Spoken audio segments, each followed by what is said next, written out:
Hey everyone, Enigma Coin Collector here, and today we've got a very special treat for you. Instead of doing my usual coin roll hunt videos or mail calls or something like that, I actually am going to be bringing in my own wife, Mrs. Enigma, in to tell you a little bit about some of the coins that she has in her collection. Now, I knew about these before I started collecting coins, but it's only until I started my collecting of coins that I realized what they were, what they are worth in terms of monetary value. In terms of family value, they far exceed that. And I thought instead of me telling you the story behind these coins, I would go ahead and bring her in and do that with her. So she's going to come in, show you the gold coins that she has in her collection. Keep in mind, I don't have any gold coins in my collection, so she's got far and above more gold than I do. But I hope you enjoy this, and let's bring on Mrs. Enigma to show you the gold coins in her jewelry box. Okay, so this is, I don't know, what are we calling me? Mrs. Enigma, I guess? Okay.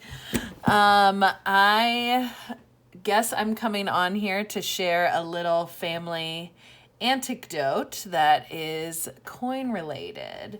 So it's one of those things, those verbal stories that gets passed down from generation to generation.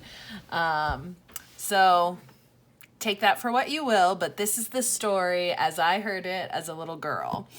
I had a great aunt who had an old jewelry box at my grandparents'. And my grandparents didn't really think anything of it. They thought it was costume jewelry. So my cousin was, playing with it when she was a toddler, young girl, walking around the house. And there was a charm bracelet that was included. Now, my grandfather worked at the bank at the time, so he looked at it and he's like, wow, these actually look like maybe real coins. So he took them in to the appraiser at the bank and just kind of, tossed it on the desk. And the story as we heard it was the appraiser was like, whoa, what are you doing throwing that around? And it turns out that, yes, the charm bracelet was full of real gold coins. So what my grandparents did was they gave each of my mom and her sisters and my aunt, married to my mom's brother, a gold piece on their 40th birthdays. So this one is my mom's. And then the granddaughters got them on their 21st birthday. So this one is mine, that I got on my 21st birthday. So my 21st birthday was probably 5 to 10 years after kind of hearing this story. So it was definitely something that was kind of a special family thing, and definitely something that we really looked forward to. Unfortunately, my mom has passed away, so I have her gold piece, and it's going to go to her first granddaughter, which would be my niece. So looking forward to the day where we can pass that on. So then, several years later, just a couple years ago, my other grandmother passed away, and we were there kind of the last cleaning out of her house. Several generations had lived there, and she did not have pierced ears, always had clip-on earrings, never really had like expensive or fancy jewelry. It was all costume jewelry. So no one was really interested in it, but I really like jewelry, so I was looking through, and I just so happened to find this piece, which, a lot of it is like kind of green, doesn't look anything special at all.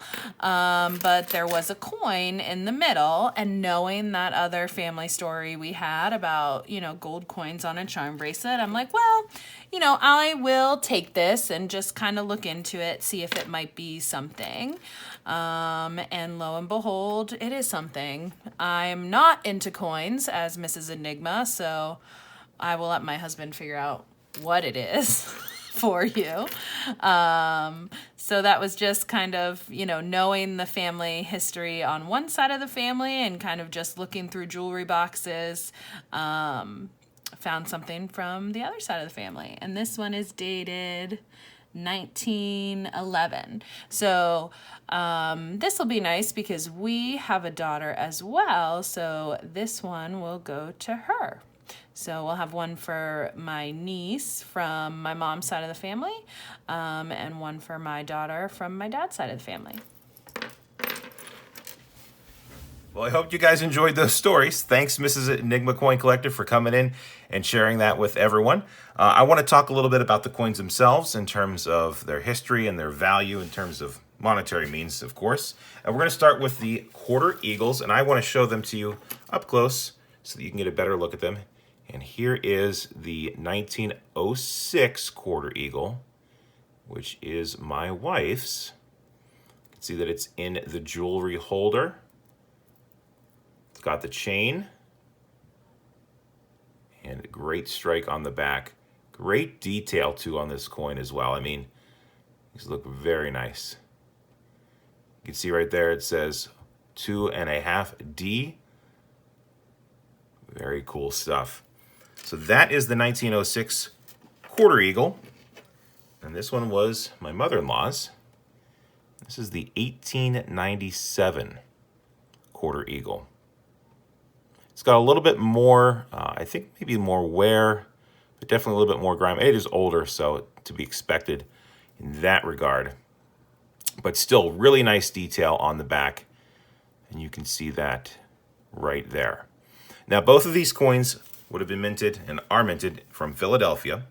And I've got the red book over here, so I just want to bring that over just to show you the listing. So you can see the quarter eagle section starts right here on page 254 of the 2022 version of the red book. And we're going to be discussing Liberty Head 1840 to 1907. You can see the designer. Some information about it. It is 90% gold, so that's kind of in between 20 and 22 carats. I believe I'm not a expert in terms of gold coins, so anything that I say is just me doing some research. In my opinion, so just keep that in mind. It's got some copper in there as well. It's got a reeded edge. Mints. Check a look at some of these mints. We don't talk about Charlotte and Dahlonega mints. I'm sorry if I'm mispronouncing that. But yeah, we all know about the Philadelphia, New Orleans, and San Francisco, but there were lots of other mints that were listed here. They didn't produce them every year either. You can see how the years start with the different mint marks. You can see the mintages are pretty darn low, and if you've got some of these older ones in awesome grades, man, you're buying a house.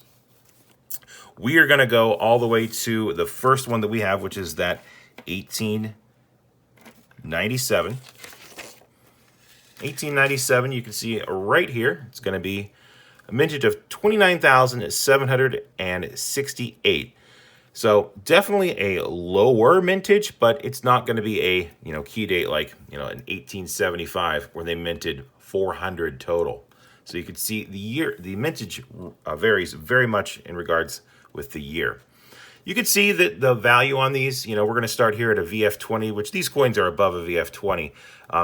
The value on them does not really move too much. I'll show you what I'm talking about. We've got $400 for VF20, $405 for EF40, so a $5 increase.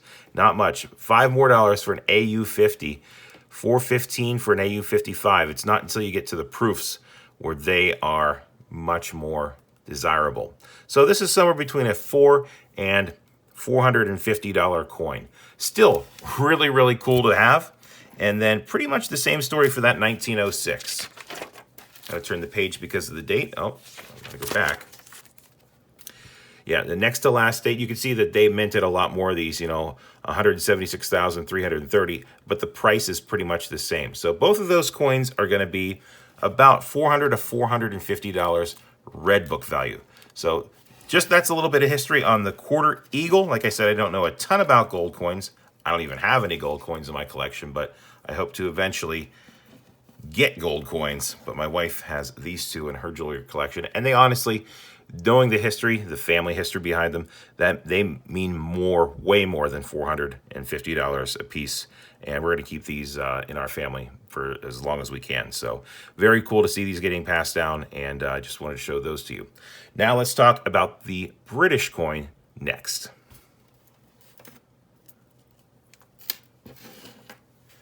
So like I said, I don't know very much about American gold eagles or quarter eagles, half eagles. I know even less about foreign gold coins, but I'm going to give it my best shot.